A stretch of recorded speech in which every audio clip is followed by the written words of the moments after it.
Today's question on the fly is, what do you guys think about prenuptial agreements? Prenuptials. The prenup.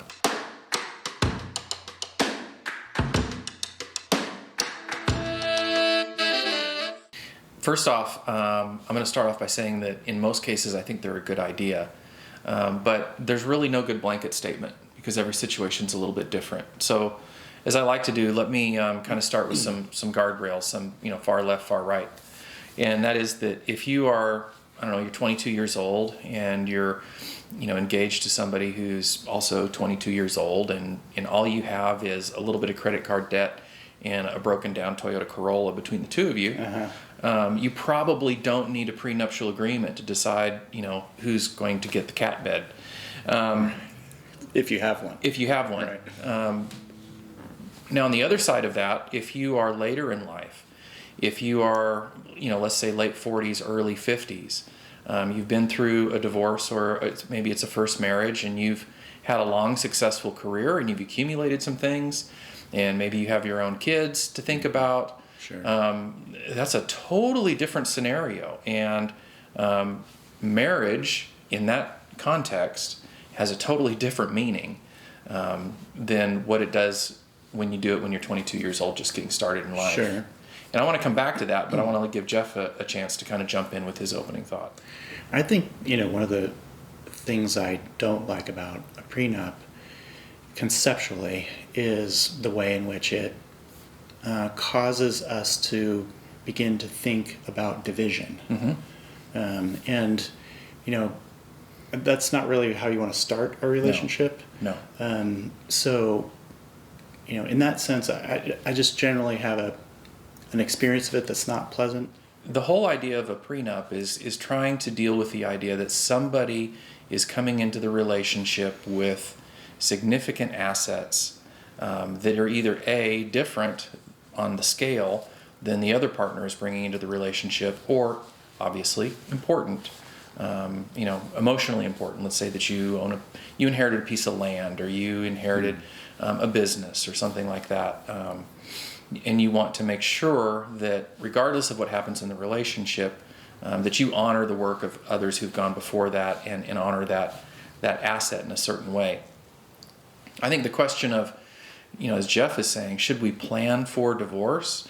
No, I think you should plan really hard not to get divorced. Mm-hmm. And I think relationships that start where one person maybe has more assets than the other, I think those are just relationships, quite honestly, that there needs to be some real conversation about what it is that, again, you guys want to accomplish together in that marriage. One of the reasons I might not like a prenup in general would be because there could be an underlying assumption that the person who brings less dollars to the relationship is less valuable in the relationship. Mm-hmm. That's I think what you're saying. Correct. And to the extent that happens, then that's not a problem of the prenup. Mm-hmm. That's an attitudinal problem. Correct. In the relationship, which could be codified in the mm-hmm. prenup.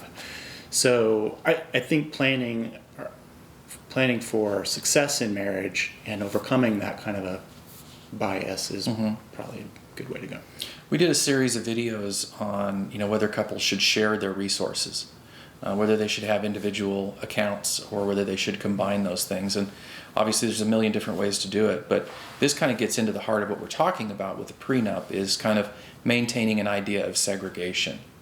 And I think so much of this kind of just gets back to the general idea. If you're entering into a partnership, and I'm using business language here to talk about a relationship, mm-hmm.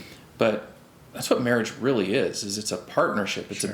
It is a emotional and business relationship based on the idea of trying to accomplish and build something over time together with equal investment on both parties. Sure. And equal investment is, again, it's not just strictly talking about dollars.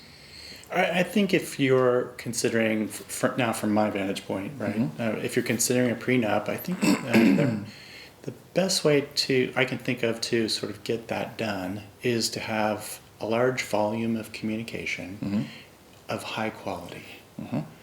So that the discussions around a prenup are overt and often, and that they're direct and clear, and that whatever emotional tone is activated because of those discussions is thoroughly discussed, and that there's some common agreement, not just a negotiation like a partnership, business partnership would do, Correct. but also like an emotional understanding of what all of that legal stuff does and what does it mean for your relationship. Yeah. So let me wrap up and just say this is the idea of a discussion around a prenup is not a warning sign.